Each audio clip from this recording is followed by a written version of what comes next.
Mga baby boomer, Generation X at millennial dyan, kailan kayo nakabili ng bahay, lupa at sasakyan?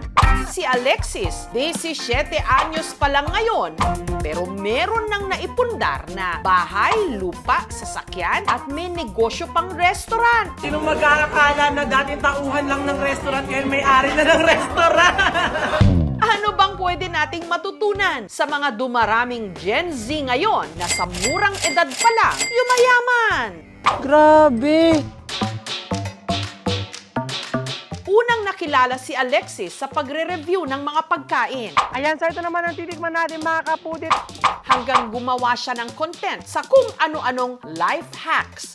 Ayun! Na-detect na nga! Ang galing, oh! So, try na natin itong gamit na to.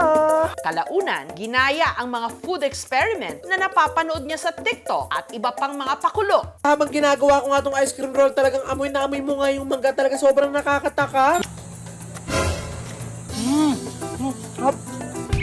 Pero ang pinaka-kinaaaliwan ng kanyang followers, ang kanyang pag-games.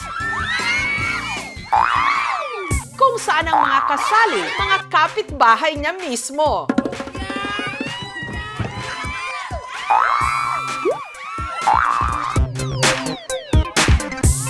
Kung tutok ka online, malamang kilala mo rin siya bilang si Alexis Vines. Pagbablog po talaga passion ko na siya. Talagang bata pa lang po ako, binidyohan ko po yung sarili ko tapos in-upload ko po sa social media. Ito na ang anis review mga kapudin. 1, 2, 3... Ang sarap ng mga kapudin, naglalaban yung alat, pati yung tamis. Parehong OFW ang mga magulang ni Alexis na kalaunan naghiwalay. Ang kanyang ina nagnegosyo ng mga damit pero nalugi ito. Dumating pangaraw sa puntong nagkabaon-baon sila sa utang. May naniningil sa akin. Sobrang ambaba ng ano kasi pag hawak ko ng barya, umiiyak talaga ako na binabayad. Sabi ko, Diyos ko, ano ba to? Dahil sa hirap ng buhay, may pagkakataong dumidilihensya na lang sila ng maiuulam. Noodles tuyo, paulit-ulit. Pag meron ng dispatch yung kapitbahay, kung pwede pang initin, kung pwede pang lutuin, pwede pang kainin, gagawa po namin. At dahil madalas daw noong hindi matikman ang mga gusto niyang pagkain dahil sa kahirapan, ito ang naisipan ni Alexis na i-content. And then, tinry ko po siyang lagyan po ng chocolate, tapos patigasin po sa ref. Wow, ito na siya mga kapudin. Umabot po siya ng mga 15 to 16 million. Yung 200,000 po na una ko pong kinita sa pagbablog, binayad po namin sa utang. Sobrang saya ko po kasi hindi ko po akala sa edad ko po na to, nakapoprovide ko na po yung mga kailangan ng family ko. Hanggang kinarir niya na ito ang kanyang mga video. Siya rin mismo ang nag-i-edit. So, tara na, mag-start na tayo. Tutok man sa paggawa ng content, hindi naman daw niya pinabayaan ang kanyang pag-aaral. Grade 11 na si Alexis sa strand ng ABM o Accountancy, Business and Management. Kailangan ko pong pagsabayin yung pag-shoot ng video, and at the same time pag-aaral. Kahit pa paano, sumasahod na rin po ako ng 5 to 6 digit at talaga nabibili ko na po yung mga wants po or gusto po ng family ko or yung mga dating hindi namin kayang bilhin. Nabibili na po namin. Nakakain na po kami ng 3 beses sa isang araw. Hanggang si Alexis nakabili na nga ng bahay, lupa at mga sasakyan. Ang isa nga niyang sasakyan, pinalagyan pa niya ng kanyang mukha. Tapos pinipicturan yung pag nakaparada yung sasakyan. Ganun po, yan lang. Kunyari nagda-drive po ako. Uy, kapudi! Ay, may kapudi pala ako sa'yo. Teka lang. Saan? Mabul pa sa... Ano yun? So, ito, mag-sumit try. Palo? Sarap yan, oo. Ang kanyang kita, ipinang negosyo rin niya. Sa ngayon, meron na siyang 2 coffee shop. At kung noon, nanghihingi lang sila ng tira-tirang ulam sa kanilang mga kapitbahay, ngayon, meron na siyang sariling restaurant.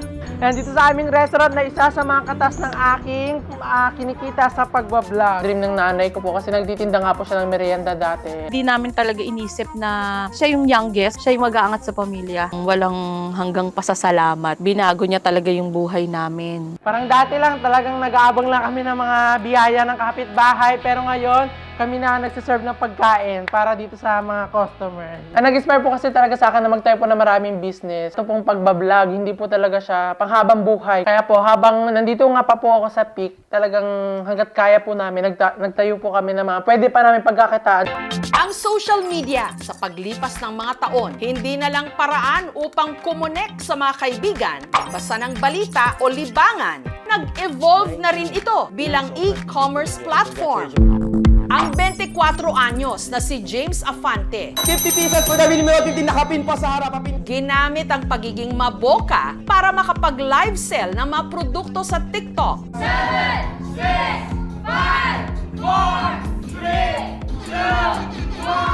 I have this friend, sabi niya, James, alam mo na ba tong TikTok shop? Nag-post ako muna bago ako nag-live. Nananawagan ako sa lahat ng mga naghahanap, guys, ng mga brand na bagsak presyo, guys. This 12/12, sakto pang regalo sa inyo, guys. Meron tayong up to 50% off. And nag-viral yon. And then pagbukas ko ng live ko, naalala ko, umaabot agad ako sa 25,000 viewers at a time. Nariyang lagyan niya ng pagti-TikTok live ng kung ano-anong gimmick, nagpa-raffle at namigay ng libreng cellphone. At sa loob lang daw ng ilang oras, ang gross sales ni James umabot ng 21 million pesos. Mantakin nyo yun? 4,000 pieces sold na po tayo. Grabe. 2% ng halagang yon ang kanyang komisyon. 210,000 pesos. Not bad para sa ilang oras lang ng pagtatrabaho. Ang tinatamasang biyaya ngayon ni James, malayong malayo raw sa kanyang kinalakan. Ganito po kahirap kumita ng pera, guys. Go, go, go! Laki siya sa hirap. Katunayan, ni hindi nga raw siya noon mabilhan ng kanyang mga magulang ng sapatos pang-eskwela. 2009, yung gumaganap na father ko, he died. Pag ikaw yung next na lalaki sa pamilya, sa magkakapatid, ikaw na yung next na magiging padre de pamilya. Kaya pinasok na ni James ang kung ano-anong racket at lumagari rin ng pag-shoe-shine. So sabi ko sa sarili ko, maglinis na lang ako ng sapatos para at least mahawakan ko yung, o makita ko sa harapan ko yung sapatos na gusto ko talaga na mabili. Pero sa lahat ng kanyang side jobs, sa pag-host ng TikTok live siya swinerte. Kung ikaw ay ready na, comment number 11, go! Continuously kumikita ako ng 6 digits. Sabi ko, this is a career. Dito naman tayo sa series, guys. Ang pagdasalo mo. So yun na, guys. Maliban sa pagla-live sell, gumagawa rin siya ng video content. Nariyang mag-challenge sa nakakasalubong niya sa daan kapalit ng gadgets. Pag di ka gumalaw, may bagong tablet ka.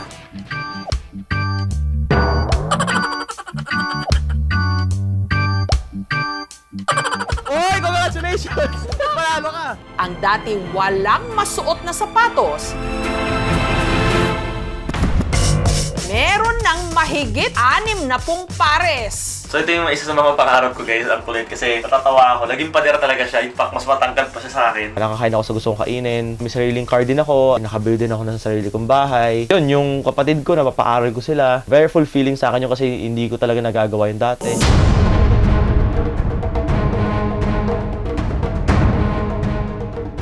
Pag pindot mo ng buy, naging 24K na siya. Nakakaloka. Yung total stock ko po noong time na yun is 40 pieces.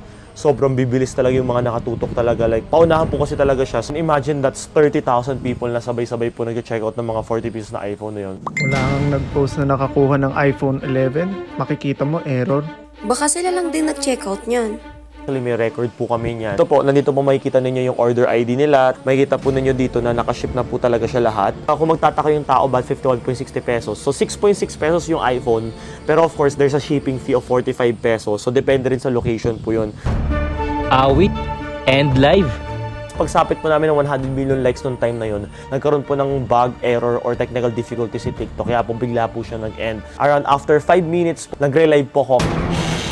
Kunwari, kumita ka ng 100%, di ba? So, you get the 50% and then use that for reinvestments for your business. Yung 30%, you go directly with the savings and then 20%, you make sure to use it for your own happiness. Pero, kailangan mo ng pera, emergency fund, para kapag nag-flunk yung business, at least buhay ka pa rin. Yun yung salbabida mo. Ito ang bulaklak ng ratatouille. Maging consistent ka po sa ginagawa mo. Dapat po, sasabay ka po sa uso para makarelate po yung mga taong nanonood po sa inyo. Pag kumikita na po kayo, wag po kayo mag one day millionaire. How to make millions before you reach the age of 25. Para kina Alexis at James, simple lang. Ang tried and tested formula, Grabe mga kapudi, ano ko yung lasa ng kapal ng mukha, 50 pieces po nabili mo 15 na kapin. sipag, talino, at diskarte.